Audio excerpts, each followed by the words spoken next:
What's the deal, Panther fans? It's your boy, the Professor, a.k.a. Tony Dunn, and this is the C3 Podcast, brought to you by CarolinaCatChronicles.com. Thanks for joining us. It's Tuesday night, and we are pumped up. 14-0, son, Bully and Muggs. I'm here with my boy, Mel Mayock. What's up, my friend? How's it feel to be perfect?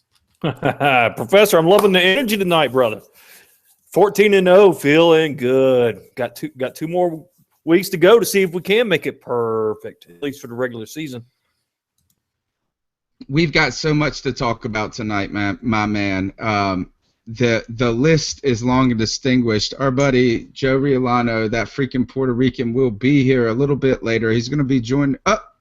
And when I say a little bit later, the man with the master plan. Speak of the devil. What's up, Joe? How's it going? I'm doing all right. You know, I got the family in town, so we were out at dinner and got in a little late, but I'm here. I'm ready. I am excited to talk about the Panthers and this football team, how amazing they're coming together and just all that's going on with them. Well, we've got, like always, you can tweet the show using hashtag C3. I'll try to peek at the comments on YouTube if I can. You'll want to use the hashtag C3. You can follow us on Twitter at @cat_chronicles. And let's just say what's going down in Panther Nation. Hey, you see our new shirts? Panthers, they don't funch around, folks. Hey. So you can grab those on CarolinaCatChronicles.com with your Cam Wows. You'll want to get all of this gear there, and there's so much stuff going on the website, guys. So much. It's been tremendous. The support, I guess, going 14-0 really helps a fan website grow. No doubt about that. And folks, make sure you do come to our website, because we have some imitators out there that are trying to snag our style, if you would, but do not fall for the generics. Make sure you get the real deal, only available at CarolinaCatChronicles.com. Yeah, how about that? Some jackasses trying to steal our they took our design, guys. They printed our three-peat shirts. Literally took our design. They didn't change one thing about it. No, they left the C in there, the C3. Right. I think imitation is more flattering. That's true. You know what? I think that the miniature C is more powerful than the little trademark, the T in a circle. So you want to say, bring it up with the trademark, folks. We put the C mark on it. That's right. We put the C note on it. The C note. All right. So you can do that's. Like we said, if you're watching on YouTube, go ahead and subscribe. Follow us on iTunes, Stitcher, TuneIn Radio, anywhere you get an RSS feed. A lot of stuff going down. New mini podcasts coming out these days. Lots of stories popping. And even the national media picking up on some of our jibber jabber and with the Dark Knight and the Joker. Real fun things going on at CarolinaCatChronicles.com. Tonight's episode, fellas, Big Bullies of Carolina are still perfect. It's episode 15.48. The Panthers laid the wood on the Giants. And it's the 14th straight opponent that they've knocked on their heads with the baseball bat. Right on the head with the baseball bat. So who's up next? Tee them up. Put them on the block. We're ready for a Power Pack show. Guys, we'll be talking tonight. Odell Beckham Jr. has a psychotic break and blames his rage on gay slurs and being afraid for his life. We'll talk about Cam Newton possibly having his signature game for when it comes to the MVP race. The defense, once again, lulled to a sleep. Is this a problem? We'll ask. Roddy White is yapping, and he ain't catching. He's just yapping. Hear what he has to say about Josh Norman. We'll talk about the Falcons. All of that, plus the Pro Bowl. So, I think, Mel, you're in town again. How many weeks is this in a row? This is through, and I'm here next week, so we're going for the fourth straight week, man. No place Man. I'd rather be on a Tuesday night. Nowhere. I hear you. Looks like a lot of people are watching and are in. Go ahead and tweet us in anything you feel like we need to talk about tonight. People that we need to get on, because there is so much. There is so much to talk about. I don't even think I know where to start. But we'll I don't know start how with, we're going to get it all in. I don't know how we're going to do it in an hour, but let's give it a It's gonna shot. be tough. Well, we'll start with what's hot.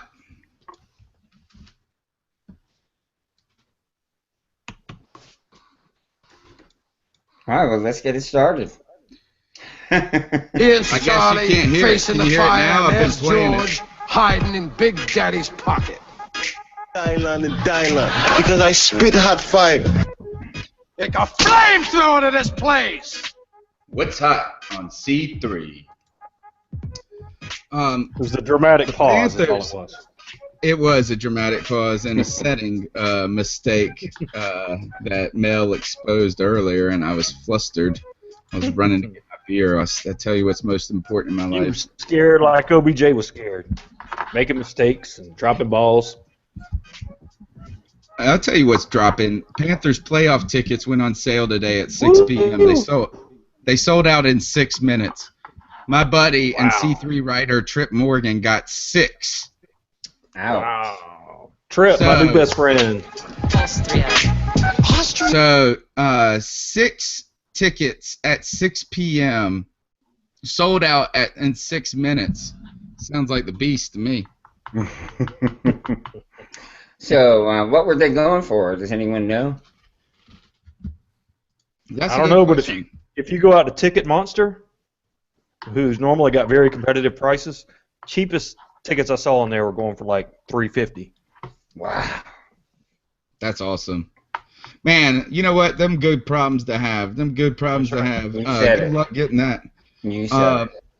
Pro Bowl, guys. Pro Bowl selections came out today. 10 Panthers made the list. I think that's the hottest thing. Cam Newton, Trey Turner, Ryan Khalil, Greg Olson, Jonathan Stewart, Mike Tolbert, K'Wan Short, Thomas Davis, Luke Kuechly, Josh Norman.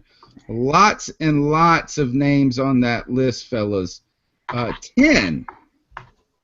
How crazy is that, Joe? 10. That is crazy. I was not expecting that many. And honestly, I'm still wondering about one or two of those picks in particular. I wonder about both of the running back positions. I know Jonathan Stewart has had a good year. He's been vital to the success of this team. I will certainly say that. But has he had a Pro Bowl year?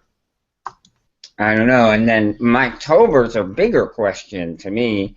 And, Tony and I have been in the past, Mike Tolbert, not haters, but wanting to let him go. We didn't really see the value he could provide toward the team. But this season we have seen, I've seen enough to change my opinion. But there again, have I seen enough to see him worthy of a Pro Bowl vote?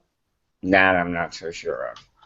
I thought, Mel, what do you think about those names on the list? Because that's an interesting point that Joe brings up. Tolbert, how does he make it? He really hasn't played a tremendous amount this year, I don't feel like.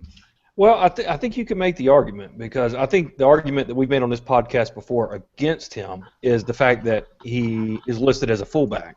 And he's not your traditional fullback. He is another running back. But what's been so cool about him this year is the versatility that he brings. You put him in the backfield, you even bring Olsen in motion, and you got Stewart back there. You got 3 ways that you could go with the ball. So his versatility has really spiced up the Panthers' offense this year. So I could make the argument he should make it. And then Stewart, 983 yards, still 2 games to go. Very solid season on an undefeated team. Actually, the argument I'd make is we actually got robbed a little bit. Where's Kurt Coleman with 7 interceptions? I agree with you 100% there. I can't believe he didn't make it, but Mike Tolbert did. Talk about who's done more for the team. Yeah, I think Lynn brought this up on Twitter, guys. She was talking about Jonathan Stewart. She said Jay Stu was not at the top of the list for overall fan votes, so players and coaches got him in. And she also said that she thinks Coleman should have got in. I thought that was strange that Coleman got in. I also thought it was a little strange that Jonathan Stewart got in, but at the same time, I was thinking about this. Like, what other running back has really had much better of a year than him? Well, you see our boy Ty Gurley made it. Yeah, he made it, and I think Well, he should make it. That's a no-brainer to me. Mm-hmm. How do you like Trey Turner making the list? I think I that's like it. second year in the league. I think it's well deserved. It's something that You know what I mean? Yeah, and I think Norwell was probably right on the cusp too. I have to agree with that. I could have seen him going. He got hurt. If he wouldn't have gotten hurt, he would have made it, maybe. Yeah, I think it's kind of cool. I would not have guessed who would have guessed going into this year that the Panthers would have 10 Pro Bowlers, 6 of them from the offensive side, 4 from defense. It's almost a silly question. You know, it's not almost a silly question. It is a silly question, Mel, and it's the same silly question of, like, when people say this, and we've said this 100 times on this show, who would have thought that we would have been 8-0, 10-0, 14-0? Who would have said this? No one, because it is. It's fun being silly on Tuesday nights, man. It's unbelievable. It doesn't make sense, and that's what makes it so real. That's it. You know, the truth, and I truly believe this as a historian, that reality is stranger than fiction. And I don't need, and this is why I might not be big into fantasy novels or, sci-fi so much, is I don't need a soap opera on another planet to make it interesting. The ones we got here on this planet are pretty interesting. And this soap opera that is the Carolina Panthers, man, good Lord, it is exciting. It's like watching 24. You guys ever watch 24, the show? Oh, I love it. Oh, yeah. You were counting down. You'd be taking a Xanax at the end of that show, going, how the hell does my man Kiefer Sutherland never uses the bathroom? And I can't wait for next week. All right. We've got to talk about the hottest thing that is in the discussion of the national media, of the Carolina Panther fan base, and at CarolinaCatChronicles.com. It's got to do with Odell Beckham Jr.'s psychotic break. Look, Odell Beckham Jr. and Josh Norman, Joker versus Dark Knight. It was a battle for the ages. It was one that one person said, if you just put a camera on that matchup all night, I would watch it. Well, that dude was prophetic. You could have made – that was better than a pay-per-view boxing match, guys. It was crazy. Unbelievable. Mel, tell us what's going on with this Odell Beckham. Tell us what happened, first of all, and then tell us your take on it. Well, apparently, I feel like it's kind of like a schoolyard fight where 2 kids get in a fight, and then all of a sudden somebody's bringing up, well, he said this to me, he did this to Billy, he did this to Jane, and just trying to make excuses. I mean, the story is, and the truth is, one of our practice squad players, Marcus Ball, brought a baseball bat out through the tunnel into the pregame. As the Giants were coming out, he walked over that way and was holding the bat. It's not the first time that's happened in the NFL. It happens all the time. And if that's all it takes to get somebody rattled, I say we do it again and do it every week. But then Ball gives the bat to Josh Norman. He's swinging it, something that he's done before in pregame rituals. Odell Beckham Jr. takes offense to it, comes over and starts yapping. And apparently there's words exchanged. OBJ says that there was some homosexual or homophobic type slurs from Marcus Ball to him, which he denies. Everybody around him denies. There's no audio of it. And if he did, shame on him. He shouldn't have done that for sure. Right. But I don't think he did. Why is Odell being so damn sensitive about that? I think he's trying to make an excuse. I think he's trying to get the court of public opinion over on his side to excuse his immature and stupid behavior. All right, well, let's talk about, before we get into the explanations of what has happened afterwards, let's talk about what happened exactly on the field, Joey. From the very first play, these guys were amped up. Turns out Josh Norman likes to yap a lot and talk a lot, and we've known that. That's part of his game. But it looks like that Odell Beckham Jr. was more interested and more jazzed up for this matchup than even Norman was. Odell wanted this to be something. You saw it third play, one of the first plays of the game, big drop over the middle, Joe. What do you think? He looked like he was celebrating already to me, and that's why he dropped it. In my opinion, I think, the drop allowed Norman to get into OBJ's head, like in a bad way. I think he was already there. I think that's why he dropped it. Well, I know that if he was there, after the drop, it only exacerbated Norman. And I'll be honest with you, if you had to go and, as far as when the whistle was blown and the game started, Norman instigated the physicality of it. He never took it to the degree. I got a problem with that. And I got no problem with that. Physicality, no problem. That's competitive. Right. What do you mean by instigated, though? Because I saw the one where they got hung up a little bit, and he gave him a little throw. He gave him a body slam.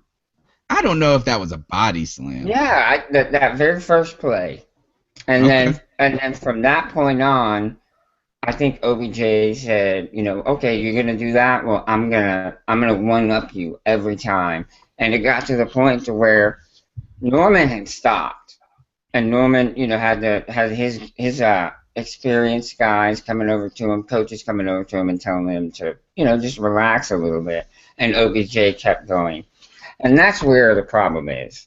You could see Josh Norman was only responding to things initiated by OBJ, and I'm talking about like hands to the face, hitting him in the face mask. I'm curious, guys. Do you guys think it was pure emotion on Josh Norman's part, or do you think it was premeditated trying to get in the guy's head? Because OBJ showed that he was vulnerable to this type of thing in the preseason. Did he not? I think it's just part of Norman's every week tactic, where he tries to kilter you right off the bat. He did it against Dez. And I see and I think physicality is a good word, Joe, because that's what it was in many degrees. It wasn't dirty. No. It wasn't malicious. And what Beckham, I'm telling you, go back and watch that play where he drops that ball, guys. I think he was already showboating when the ball hit. Like he was planning his celebration, and he just dropped it. And then after that, he lost it. But what he did, guys, the punch slap, he went overboard, and he kept going and going. Where were the guys on his team that came up to him and settled him? That's a good question, because the coach obviously sees it's going on. He sees it's in one of his younger players. He needs to call him over and say, "Hey, man, relax. You're gonna hurt us." And it cost. He got 3 personal fouls. That's 45 yards of personal fouls. And just 3 fouls. I could not believe he it. Probably could have gotten 3 more. Easy. Okay, where was the objection? Yes. Where were the officials? Why didn't they throw him out?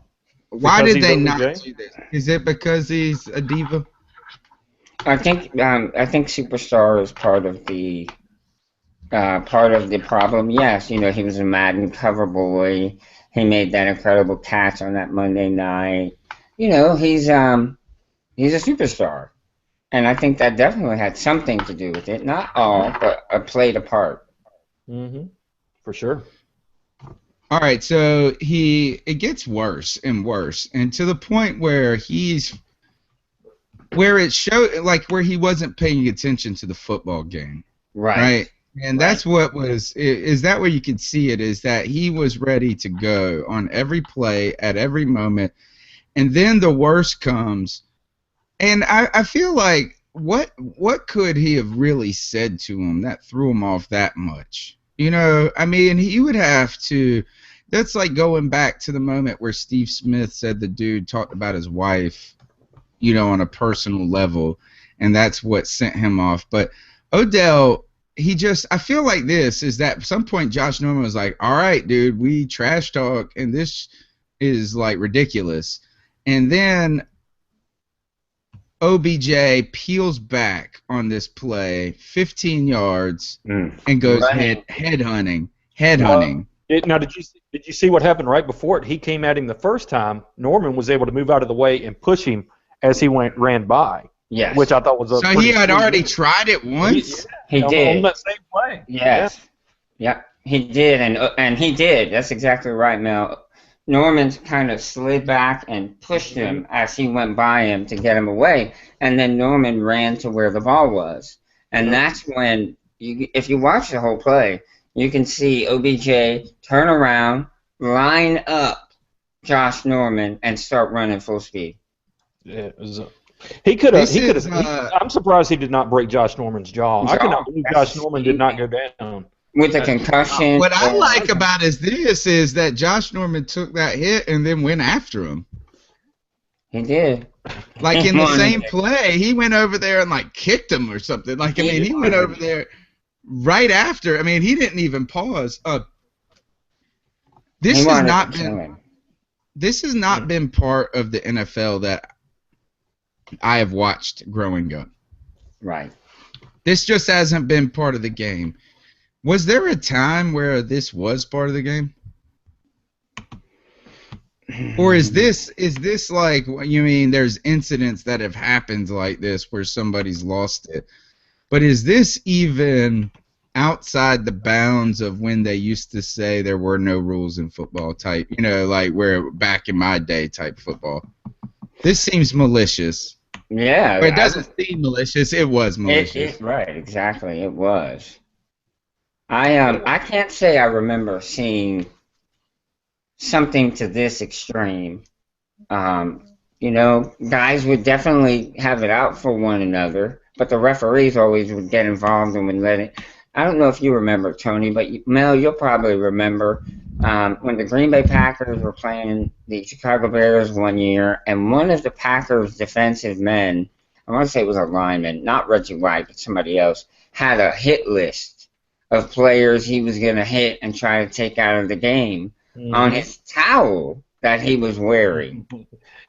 And he got a hold of Jim McMahon to sack him, but he picked him up, like, on his shoulder and, like, flipped him and threw him on the ground. Like a WWE move. Yes, just like a wrestling move. And right away, the referee stopped the game and kicked him out.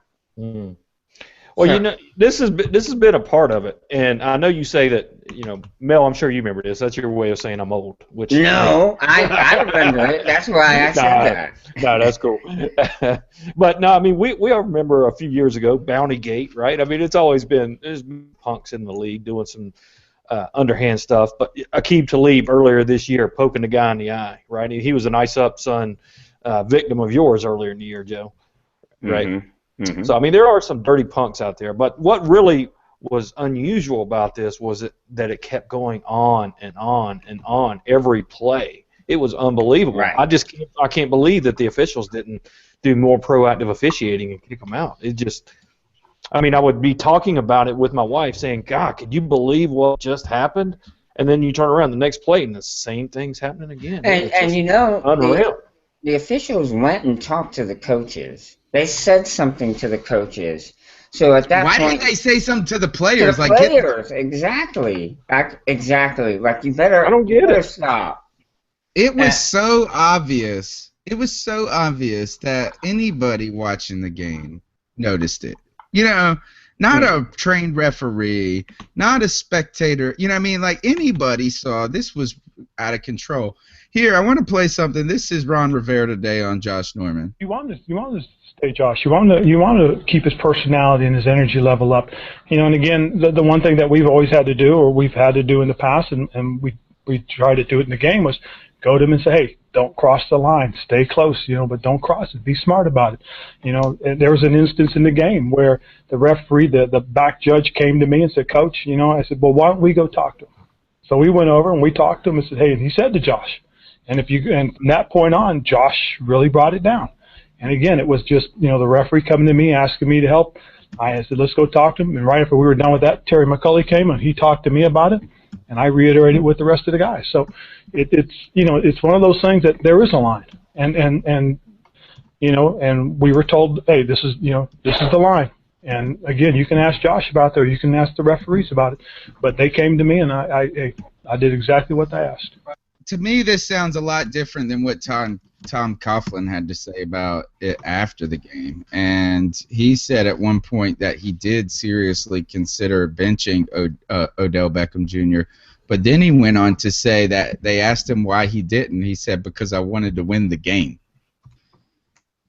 Right. The old disciplinarian loosened it a little bit in his old age. For sure. Oh, hey, by the way, follower Abby tweets out, I think Joe just called you old. You know what I got to say to that? Wow. Oh, I thought you were going to hit that's the stupidest thing I ever heard. I knew you would remember, Mel, because I remember, but I didn't think Tony would, because he's a little bit younger than we are. Young pup. I am. Here, guys, it's time for us to call the player of the game out. I just like doing it, man. Dab on them folks. Dab on them folks. And that dab on them folks. They like seeing them. Tell me what to do. Dab on them folks. This is the C3 Dab on Them Folks segment where we pick a star player of the week for us. I'm going to go first, guys, and I'm going to go with Cam Newton, 5 TDs again. And as Joe likes to say, he's on fire! And that is, this guy has been playing on a different plane. Whether it's throwing the G-bomb, whether it's making Ted Ginn look like a damn Pro Bowler, whether it is busting a 47-yard run, whether it is busting a 20-yard run on third down in the last minute of the game, this man is on fire. And what I got to say is, Cam, be dabbing on them folks. Nice. Now, you got a dab on them folks pick for this week? You know, I do. And I think it's only fitting to get the NFL point leader for November out. And you might think, oh, wait a minute, I just did Cam Newton. You can't do Cam Newton. You can't do. I'm not talking about Cam Newton. I'm talking about the NFL point leader for the month of November, the second Panther to ever win Special Teams Player of the Month, game-winning field goal for second time. Fun for us out of 14 to keep us perfect. So kickers are people too. If you are listening, Graham, but no, dab on them folks. Dab on them folks. All right, Joe, throw us your dab on them folks pick of the week. My dab on them folks pick for this week is I'm gonna have to say Cameron Artis-Payne. The way he came into the game and kind of ran with some toughness, which is what we wanted to see. And I think he did the most. He did as good as we could hope for the time that he was in there, and you know, kind of backing up Stewart. I think he definitely earned it. So, to you, Cameron Artis-Payne. Nice. Bust the cap in their ass. That's what I say. And I see we have joining us Mr. Brian O. Jones. Brian is here. He was here a couple of weeks back when we were playing Atlanta. He's a member of the Football Writers Association of America. He writes for 24/7 Sports. He's a national NFL guy for them, college football analyst for Bleacher Report and KSU Owls football. It's great to have you back, Brian. I certainly do appreciate you joining us again. Yeah, it feels good to be back. Thank you so much for inviting me. Well, we really thought you did a great job last time on, and we're here for round 2 this time. Yeah, round 2. Should be an interesting Yeah, but this time is after big ass drubbing. Yeah, seriously. I mean, that was a really tough one to swallow because I knew Carolina was going to win. I didn't think the Falcons would be shut out. That was the first time in 11 years the Falcons have gotten shut out. So it was just a lackluster effort, and hopefully they can put up a better effort on Sunday. Let me tell you that back in 2010, the Patriots beat the Jets 37-0, and then 2 weeks later in the playoffs, the Jets beat the Patriots. So That's right. If the Panthers think we're just going to roll in there and be easy this week, it could turn the other way pretty quick. We got to bring our A game. It could, and the fact that the Falcons are coming off a win, they finally figured some things out last week that they'll have a little bit of momentum coming into the game. So I think it's going to be a lot closer than expected. Mm-hmm. What happened? What happened ultimately against the Carolina Panthers? And then you said that you figured some things out. Actually? Let me just say, instead of what happened against the Panthers, we all saw that. What did you guys figure out against the Jacksonville Jaguars? One of the biggest problems the Falcons had is being able to finish off games, and that's why they went on that 6-game losing streak. It's not so much they struggled the entire game; they would start off fast, and just wouldn't be able to finish. And I think they were able to do some things like that against the Jaguars.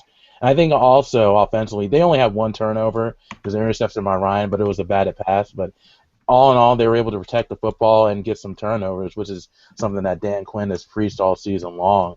So they were able to basically, and one of the most important things is they were able to get Devontae Freeman the ball, and he had over 25 carries. He didn't have the yards, but the fact that he was able to carry the ball 25 times was really that's a big deal. It really made a statement it seems like he's been a real key to the success of the Atlanta Falcons throughout the season, and that is when you guys were going 6-0, went 6-0. Was it 5-0 or 6-0? I thought it was 6. 5-0. 5-0. Okay. Yeah. So when you went 5-0, he was carrying the rock. He was having these big, huge games. He was winning everybody fantasy games, and then he gets hurt, nicked up, and we understand. And then the running game tails off a little bit. But it seemed like they got away from that strategy, or maybe the confidence in him. Do you see maybe Shanahan? Is it what is it? Kyle Shanahan maybe Kyle Shanahan. Starting to admit that maybe he got away from that too much? I think so, because if you look at Freeman's numbers, anytime he carries the ball 25 times or more, the Falcons are 4-0. And when they were going on that, when they started off 5-0, they were running the ball. They were averaging about 130 yards per game.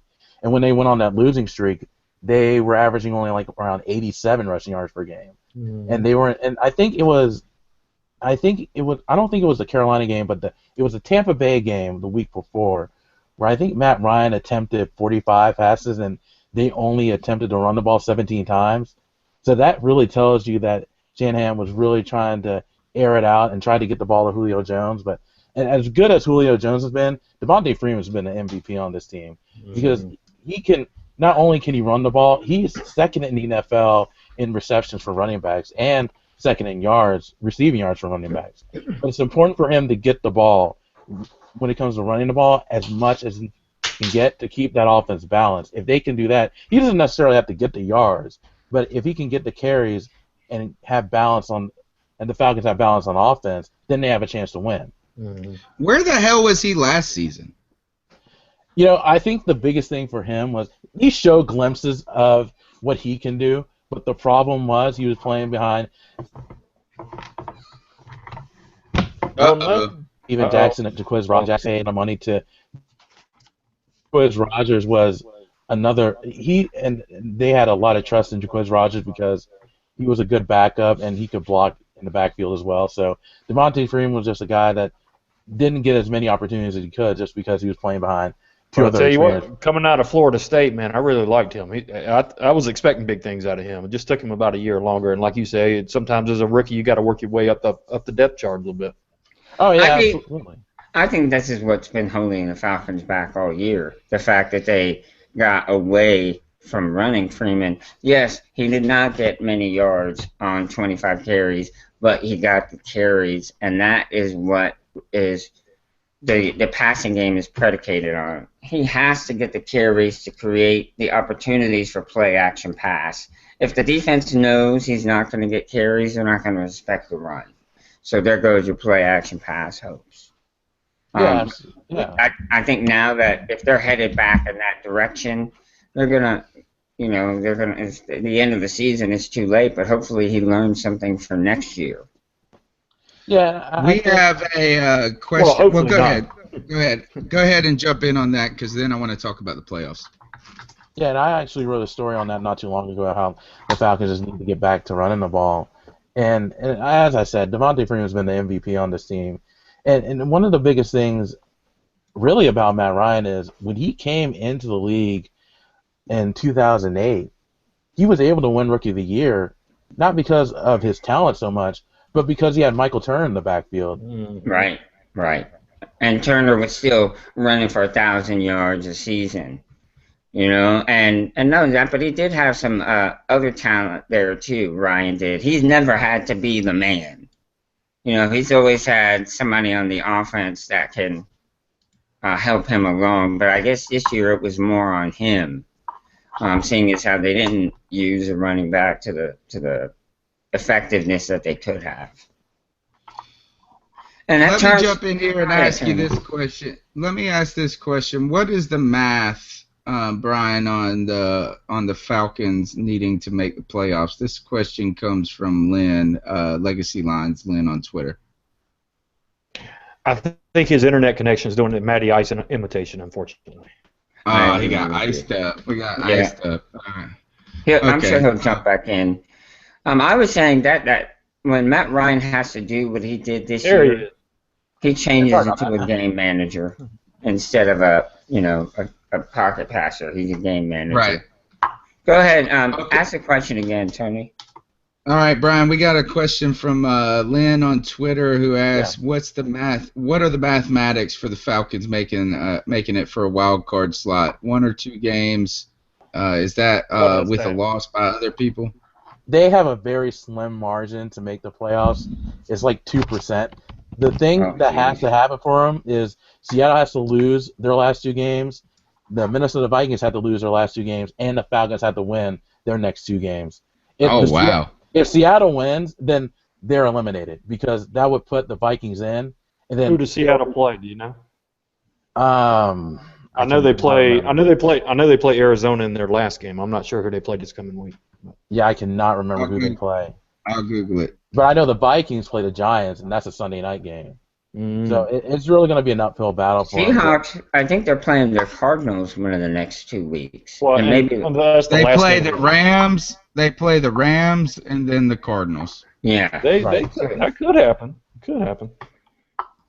It's possible, but just the way the Seahawks are playing, and really the Vikings, the way they've been playing, it's just hard to imagine they'll lose their last 2 games. Yeah.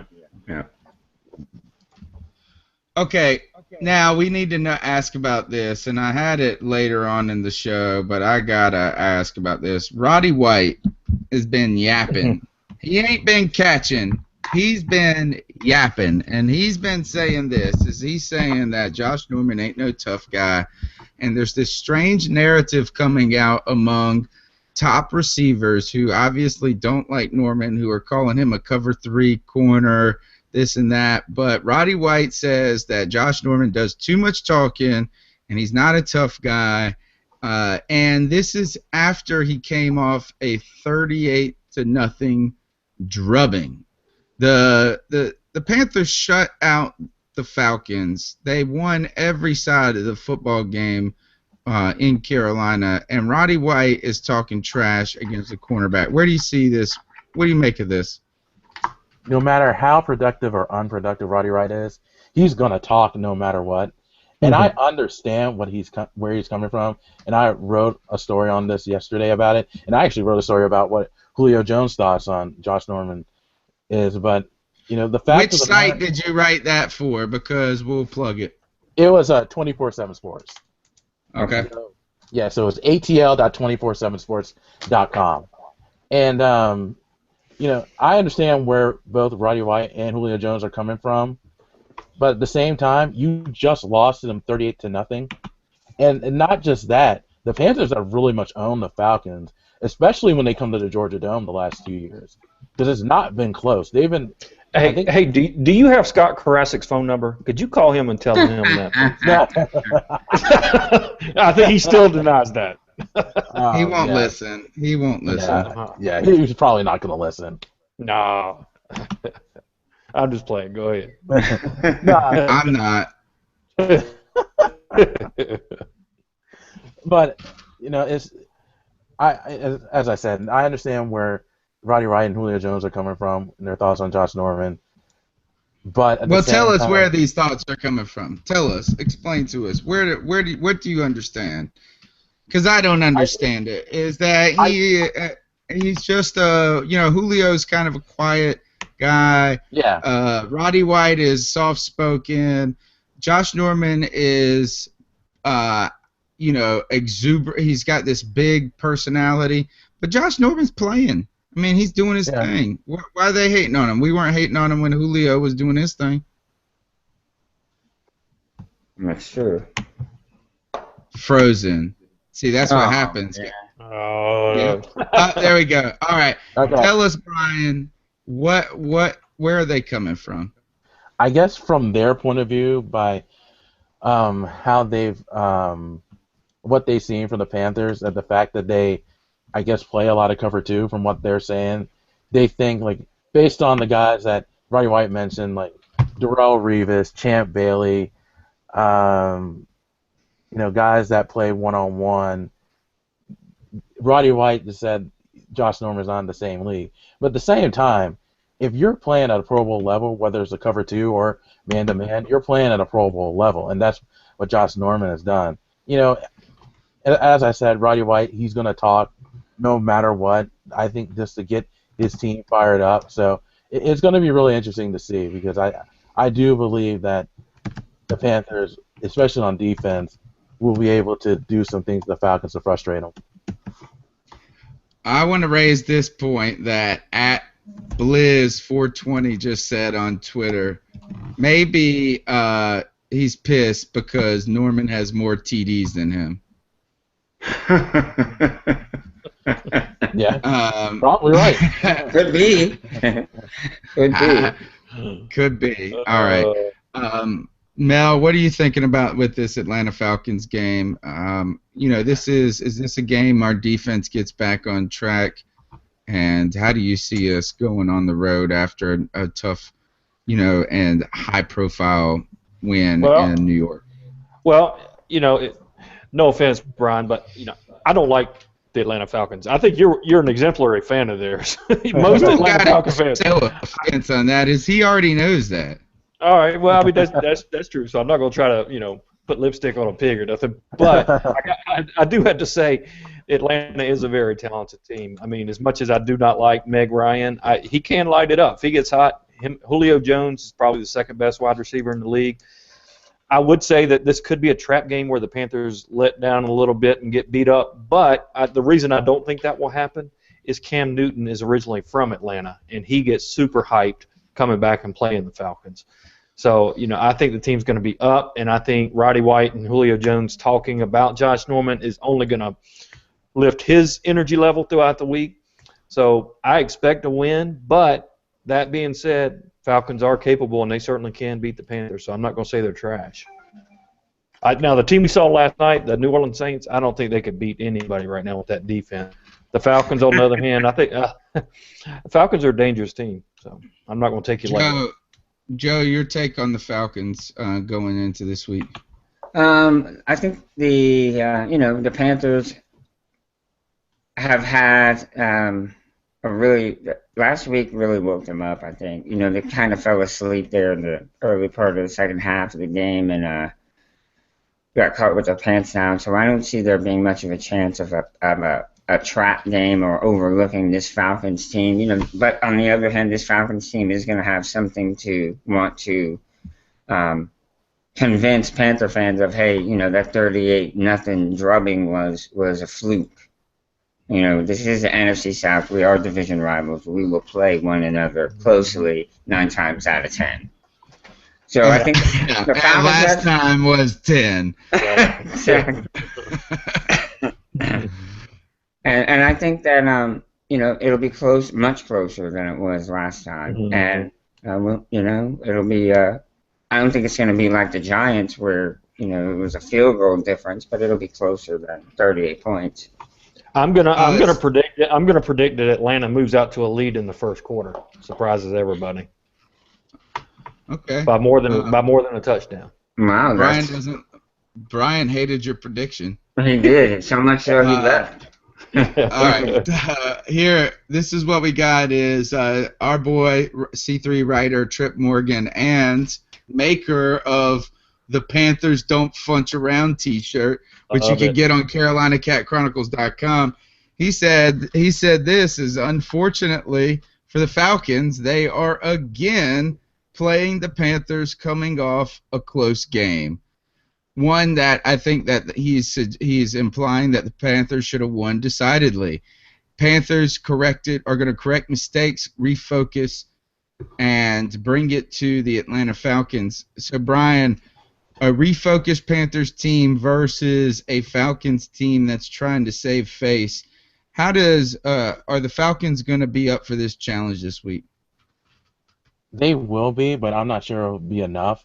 I think they were able to do some good things against Jacksonville, and they can build on that. And I think they'll be giving the ball to Devontae Freeman as much as they can. They're going to get back to running the ball, and we saw that last week against Jacksonville. But at the same time, I don't trust the Falcons' offensive line against the Panthers' front seven. They haven't been able to really be consistent in pass blocking all season long, and I think that's really going to cost them at the end. The Falcons will be able to move the ball. They haven't had trouble moving the ball between the 20s, but when it comes to the red zone, they just have issues. And I think the offensive line, they're going to have trouble holding up pass blocking. So I think this game will be a lot closer than what it was a couple of weeks ago. I think Carolina wins at 31-21, and it will be a good effort for the Falcons. They just don't have enough on both sides of the football to hang with the Panthers. All right, excellent. Joe, why don't you go ahead? Let's just do predictions, and we'll let Brian get his plugs and let him get on with his night because we got one last segment to do after this. Joe, what's your prediction for this game? I think this game, like I said, will be closer than the last one, but that doesn't necessarily mean it's going to be close. I think the Panthers win, and they win convincingly. But I see it being somewhere in the neighborhood of 31-14. Okay. Now, throw your pick in there. Well, I'm going to say Atlanta's going to jump out to a lead probably in the first quarter, go up by as much as 10, get people worried again. But I think at the end of the day, I think Panthers are so resilient, and I think they're more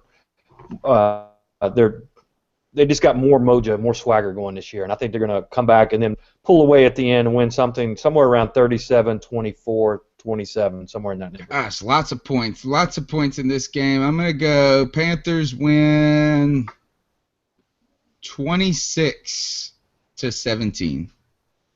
And tough game. I think it's obviously not going to be a shutout. Or actually, I won't say obviously not. I hope it's a shutout, and I hope dog him, and I hope Mel's wrong. Brian, Can you tell everybody how to find your work? We just put out a tweet on your story. A lot of people interested in reading it on the Julio Jones reaction. Tell them where they can find more of your work and talk to you later on when the Panthers beat you. Yeah, absolutely. You can find me on 247sports.com. I not only do I follow the Falcons, I follow two other teams, the Chicago Bears and Minnesota Vikings. So you can follow me. Yeah, you can follow me at atl.247sports.com for the Falcons, chi.247sports.com for the Chicago Bears, and min.247sports.com for the Vikings. And You're a busy man. Let me ask you this real quick. Is there any substance to the idea that Alshon Jeffries wants to come back home and go to the Panthers? Good There's question. a story floating around that says that he's articulated his interest. That's interesting because I don't think he'll be back with the Bears next year, and that has to do with them drafting Kevin White. And Kevin White's not going to play this year. They put him on IR. Right. But they drafted him to be that number one guy. And Alshon Jeffries having a pretty solid year. but at the same time, he's been battling injuries. He's missed about 5 or 6 games, so it wouldn't surprise me that he'd be interested in the Panthers because I don't think he'll be with the Bears next year. Is it even conceivable to think of a receiving core where you have Alshon Jeffries, Kelvin Benjamin, and Devin Funchess? And like, is there anything in the history of the NFL that would have been that is of like that size alone? Man, that would be pretty insane if the Panthers were able to sign Jeffrey, because that would be a lot of size, a lot of strength. And I think Jeffrey would obviously be the number 1 guy, but when you have like Devin Funchess and Kelvin Benjamin also, yeah, it's just it would be quite a sight to see, and I think the Panthers. It'd almost be too much. It'd be bad news. It sounds like it, yeah. Bad news for the NFC South. Exactly. That's right. It really would be. Yeah. Good news for us. All right, Brian, thanks for joining us tonight. We'll catch back up with you after this week and talk junk to you. Thanks for coming on, man. Yeah, sounds good. Thanks a lot, guys. Appreciate it. All right, thank you. All right, guys, we're going to jump on and go to now. It's time for a little, I think, if we got that, it's time to play a little Finish That Thought. Sometimes I just don't get people. Human beings are so weird. Who talks in front of a camera by themselves for fun? We thought that was a good idea. These ideas, some of these things that you use every day. Who's the guy or a girl that was like, this makes no sense. Good idea. That's a good idea. It is a good idea to play Finish That Thought. It's time for me to pose a thought to my buddies, and they'll finish it. This week, fellas, it's a long thought. And it has to do with, and somebody help me, I should know his name better, Hall of Famer from the 1985 Bears, something Richard Dent. Richard Dent. Okay, this is Richard Dent on Cam Newton. It's disrespect, he says. If I had to play a guy like that, and he's talking about his antics, he said, I'm going to knock your ass out of the game. That would have been my approach. At some point in the game, not with a cheap shot, I'm going to try to get a shot that puts you out for the day. That's the risk when you want to showboat all the time. His head is so high, he's going to have problem after he's finished playing, personality-wise, if he doesn't get to where he wants to be. Your thoughts on Richard Dent weighing on and Cam Newton? Mel, go. Well, I like what Coach Rivera said when he was asked about it. He said that Richard Dent's entitled to his opinion because he's a Hall of Famer, and I think there's a lot of players around the league that feel that way. They hate Tennessee Titans earlier in the year. They got pissed off with Cam Newton doing the Superman, and I mean, you got LeBron James coming into town doing the Superman when he hits a shot on the Hornets. I mean, the guy's larger than life, and he's going to be a target. You saw him take a shot out of bounds. That's one of the fears that you have, but you can't lose his personality. He is who he is. So, Richard Dent, ice up, son. Oh wow, he blended segments, Joe. Richard Dent's thoughts, Joe. You respect a man for what he accomplished when he was on the field. He was a very, very talented individual. I remember that Bears team, and he was the heart of that defense. The defensive line. So Singletary was the heart of the defense, but on that defensive front, it was Richard Dent. However, Cam is who he is. Ron Rivera's biggest thing with this team is letting the people, let them keep their personalities. Don't try to change them. Right. Don't make them any different from what they are. And if that bothers Richard Dent, so much, if he was playing now, then he would have his opportunity to go against Cam and deliver, some pain and punishment. But Dent's retired, so his opinion, frankly, doesn't matter. Is irrelevant. It's totally irrelevant because he's not in the league anymore. And it's not got anything to do with the damn Carolina Panthers. No. You know, But you know what? I mean, I heard somebody say earlier in the week, it's just good to be hated. That means you're relevant. I mean, nobody hates the Jacksonville Jaguars. Right. Right? I'm sorry. Right. Jag Everybody fans. hates the Yankees. You know well, what I let mean? me just say this is Mr. Dent. I'm trying to think. There's a movie, it's Harvey Dent, and it's not a movie. He is a character, you two-faced jackass. That's what I'm saying to you, Mr. Dent, is you're on a team that made a music video. You're right. You were on a team that made a music video, Right. And was like on VH1 and MTV or whatever they put it back on when they had Super Bowl 3 shuffle. channels. Yeah. I think I don't like when dudes jump out of nowhere, right? And, you know, if your job is to be in the media and this and that, but then he goes on to say this, is that he says, he's going to have a problem when he's finished playing personality-wise. That Well, got a little weird. I would say you've got a personality problem right now because nobody remembers you in the fact of outside the context of what you did on the field. You're not a commentator. You don't even have a podcast. I mean, Exactly. You're saying all this from your rocking chair. Now stop. yeah. I mean, get a computer and make a website and make it by fans for fans, and then call me up. Exactly. Yeah. Don't call the professor and building Richard Dent. Don't do it. Don't He call ain't me. answering. Nope, not answering. You can text me though. You can tweet me, but I won't talk. I hate talking on the phone. All right, Joe. They need to buy some stuff, and tell them where they can buy it at. What they need to buy and where they need to go to buy it.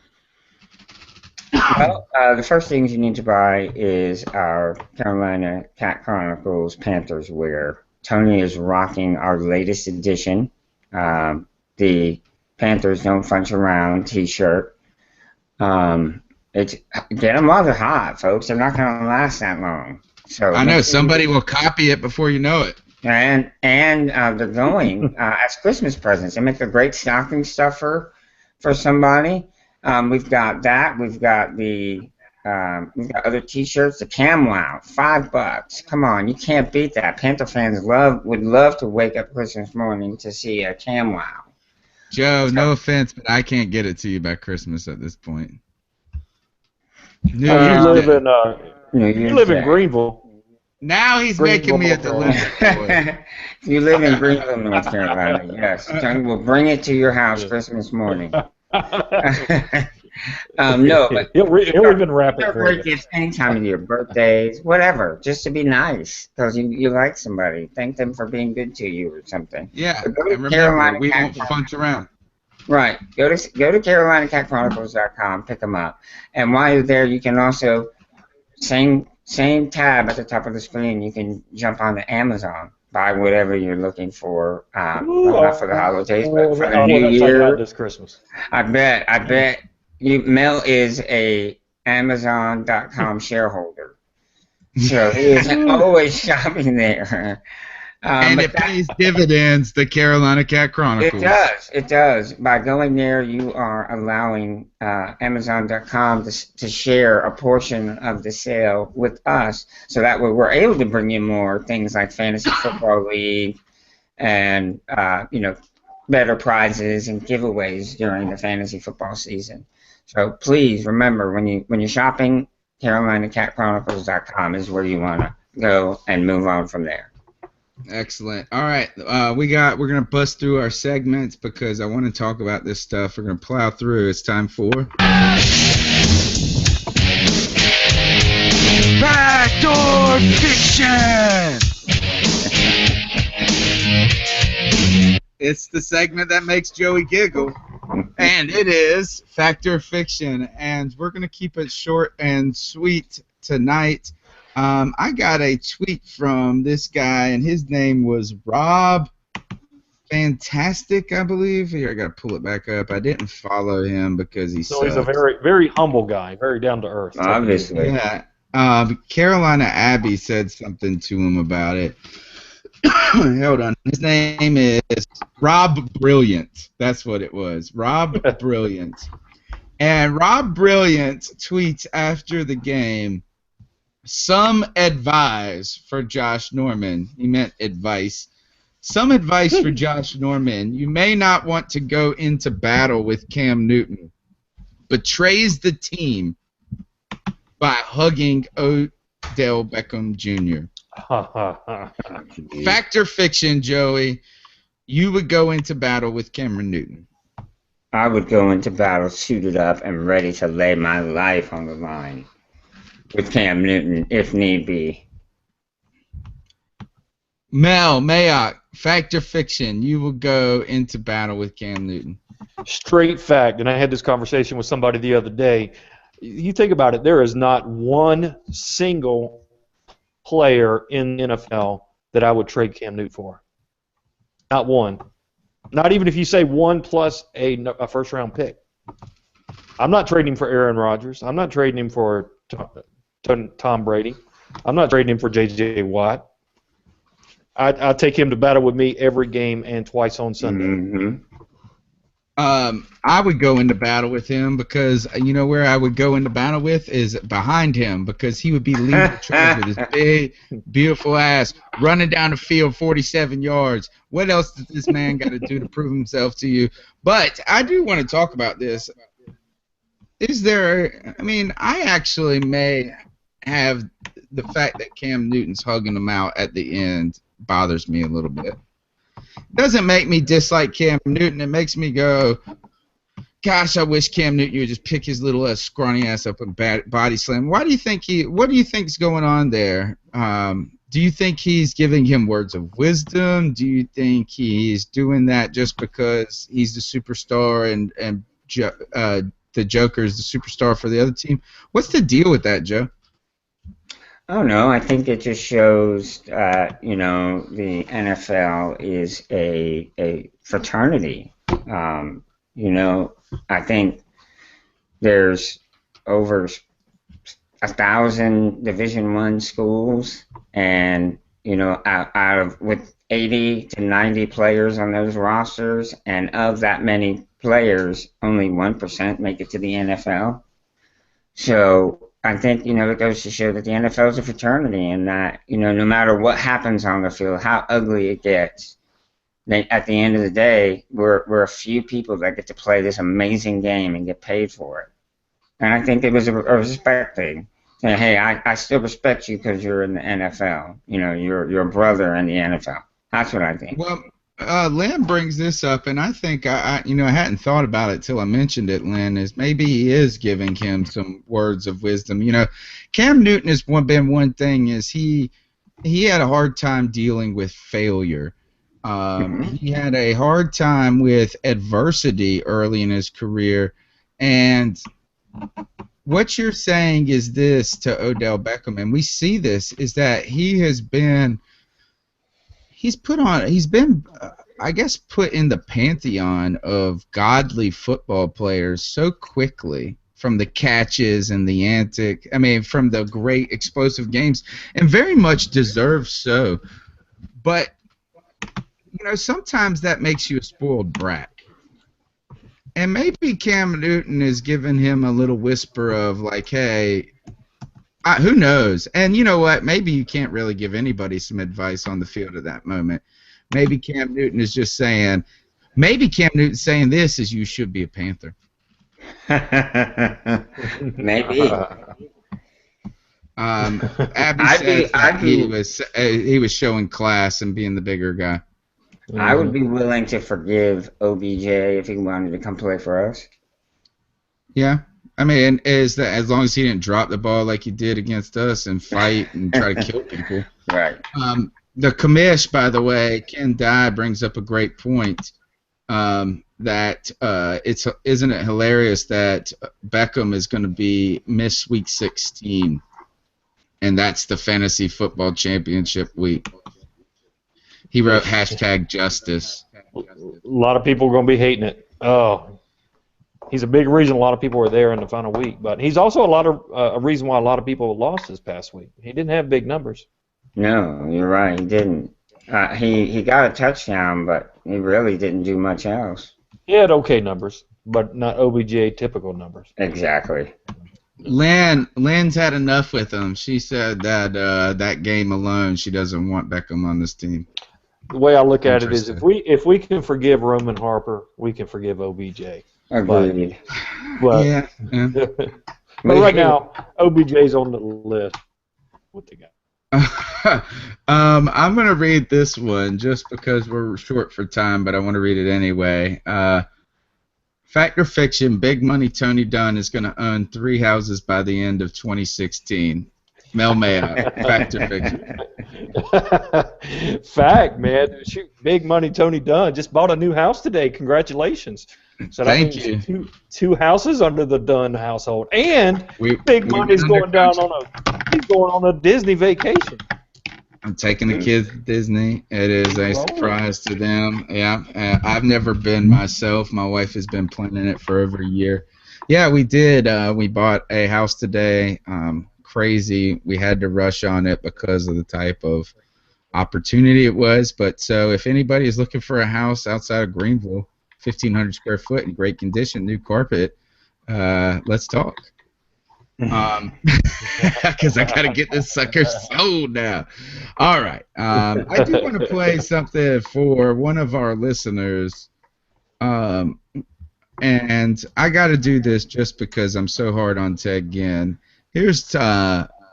Here is Ron Rivera on Ted Ginn and what he brings to this team. You look at his stats for the year, and they're impressive. I mean, in the 2 seasons he's been with us, he's had 15 touchdown catches. In the seasons prior to that, I think he only had 5 or 6. So, for whatever reason, he fits what we do. We work around his skill set, and like you said, Steve, we take the good with the bad. I mean, we know there might be a drop or two, but the thing I love about him is he's got a defensive back's mentality. He just goes to the next play. He slams his fist into the grass, and he hops up and he jogs back and gets into the huddle, and then he catches a slant for 8 yards and catches another slant for 14 yards. I mean, that's what he does, and we understand that. And the beautiful thing is, Cam hasn't lost faith in him. Cam comes right back to him. I mean, it's I think it's part of understanding who you're playing with, and that's part of being the team that we are right now. Mm-hmm. I feel like I had to play. We got to give again a little props on this show. So how do I turn this into a fact or fiction? Fact or fiction, Joe? If Ted Ginn wouldn't have dropped those touchdown passes, he'd be in the Pro Bowl. That is a straight fact. Because he gets the yardage on top of the touchdowns, and so he'd be among the league leaders in yardage, I bet. He, I sent, I think it was Adam Roscoe who wrote the show a couple of weeks ago or last week, and I sent him a message in the second quarter of this game and said, I'm still chewing the crow. Because Ted Ginn had 2 more touchdowns in this game. But then he goes and drops a wide open touchdown pass again. What? It's just the same. It's just the same. You know what? Good for Ted Ginn, having the best season of his career, though. Right? Yeah, for sure. Yep. I mean, so we're glad to have him. And I think it's Disney World. Is that the one that's Florida, guys? Florida, that's correct. It is Disney World. We're going to the world. All right. Okay. I think we've done picks. We've done fact or fiction. We've done about everything except for our Ice Up Sun picks of the week. Who wants to go first? I'll go first. All right. Jump in there, Joe. All right. Normally I like to put something together where I can point out some facts and some statistics, if you would, but this was kind of on the rush, and I was debating here between a couple of different things, but I decided to go with the referees from the game on Sunday, from the Panthers game. These guys are supposed to be professionals at what they do, and we know that they were aware of what was going on the field with the extracurricular stuff because they went over to the coaches and said something. But my problem is that they did not go to the players and say something to the players like, hey, one more time and you're out of here. Or, this is the bigger injustice, I think. OBJ did get suspended for a game, which I think is fair, to say the least fair. I think the referees should have either been fined or suspended as well for letting it go on. Yes. Because Yes. they never stopped it. They never stopped it. And they should have felt some sort of repercussion. And the NFL failed again to punish the referees for not stepping in when there was definite need for intervention.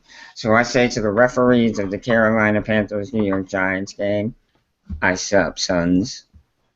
Nice. Word. Ice Well up. done. Mel May out. Jump Well in. done. Or Am fruit, not am going to go with OBJ. hold on. Start over. You froze again. Froze up right when Yeah. you said it. Oh, then I said, well, I'm going to go with the low-hanging fruit, and I am going to go with OBJ as my ice up son pick of the week. Now, it's not for the uncalled for behavior on the field. It's not for going helmet to helmet like a missile. It's not for reaching under Josh Norman's face mask and trying to rip his jaw out. None of that. What I'm calling him out for is being mentally weak. Dude, you're in the NFL. I've played football at various levels. Joe has played at the collegiate level. You got to know, anytime, and everybody knows, you step out onto the field, you step out onto the basketball court on a blacktop, people are going to start talking junk. Mm-hmm. People are going to say stuff about your mama. People are going to say you're slow. They're going to tell you they're all dead, et cetera, et cetera. So upset about somebody having a bat, you can't tell me you felt like he was threatening you physically. I mean, Reggie Bush took a bat out of the tunnel a couple years ago. The Panthers have done it multiple occasions. Terrell Suggs has done similar things for the Ravens. This is a common thing. You were just amped up. You put on Joker sneakers 2 weeks ago. Josh Norman has been in your head. And as soon as he starts talking junk your way, you lose it. So much so that you let your team down. You drop a tone-setting touchdown catch, and you get 3 penalties. Dude, you're mentally weak, and you're never going to be the Hall of Fame player that you should be if you don't toughen up Wow. and if you don't ice up, son. Whoa! Dropping the heat on him, Joe. I like that. That was a And great ice up. Yeah. Here's the microphone. Here's the microphone.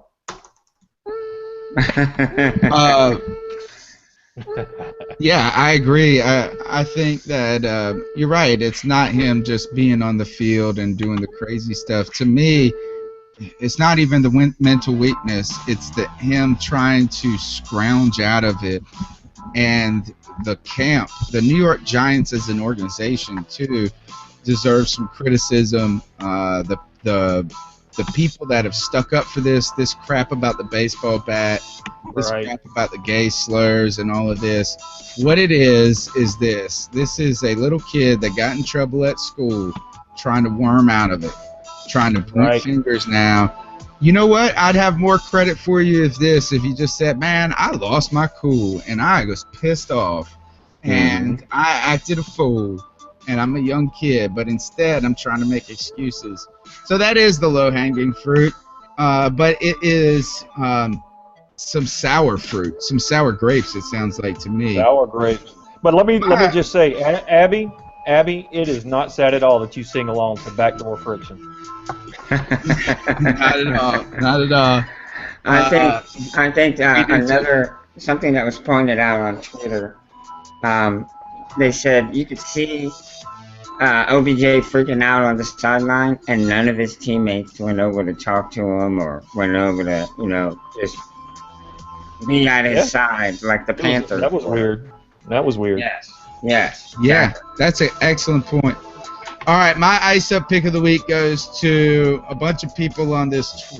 2 guys at NYG Daily and at Slurginka. 2 New York Giants fans. One of these guys said this narrative of, and by the way, the name of this guy is Giants Daily, so he has some sort of Twitter news thing for the Giants. This narrative of Josh Norman being a victim of, he says this narrative of Josh Norman being a victim in this is blasphemy. He started it continued it. And then this other guy follows up afterwards and says, at the end of the day, Odell will go down as a star and a Hall of Famer. No one will remember Norman. Look, you damn bitches. Sorry, ladies. Look, just own up, man. Let's stop with this. Let's stop with the excuse making. Let's stop with it. Stop the defending that these gay slurs, that this and that. You know what? Is go out there and do what real Hall of Famers do and beast on some dogs and have a big ass game. But you didn't. You folded. You crumpled. Because like Mel said, you soft. You soft, like Charmin. Pressure. That's my pressure burst the pipe. Ice up. That's right. Ice All right, up. this is the C3 podcast. You can join us every Tuesday night. Big crowd tonight. Over 25 viewers live tonight. Thank you, every single person, for tweeting in the show, participating. You can find all of our work at CarolinaCatChronicles.com. You can download the podcast on YouTube, iTunes, Stitcher, TuneIn. Grab it with your RSS feed. Mel, tell them where they can find you and interact with you, because I know you like to talk and chit-chat on the Twitter. I do. You can check me out anytime at Panthers Drafter. I'm happy to talk Panthers or anything else you want to talk about anytime. And real quick, it was tough doing the Ice Up Sun pick this week because there were so many deserving candidates. I'll give a couple of honorable mentions to Roddy White, Julio Jones, Trent Dilfer. The list goes on and on. Yeah, long. And I always just want to ice up Britt McHenry every week, just because every time I see her on ESPN with that, and she talking junk to that lady that worked the job. That's my honorable mention. Joe, where can they follow you at? You can find me on Twitter at Joe Rilano. I want to mention one honorable mention for Ice Up Pick this week was the NFL, which stands for No Fun League, because they have banned foreign objects from the sideline or the field. They reminded teams about the ban on foreign objects, i.e. baseball bats. Weak sauce. A couple of things, too, guys, you can check out on CarolinaCatChronicles.com, the Monday Minutes, Mel Mayock's Mop-Up, and a lot of short dab on little clips we've been clipping up. All the great stories. This is the C3 podcast. Tony Dunn, the professor. We will see you next Tuesday. One last I will thing, be at Disney. You will carry the torch. One last thing, Tony. Sorry, buddy. Just we've been averaging about 650 views of this YouTube overnight on our shows the last couple weeks. Keep it up, man. Send this show over to your friends. Let them know the discussion's going on. Let's just keep building this thing. And this has been a record month for Cat Chronicles. A number of views on our website. I want to thank everybody out there for it. We don't funch around. No, and we are fans, and we do this for fans. So let's keep it growing. That is the show, fellas, and we are out.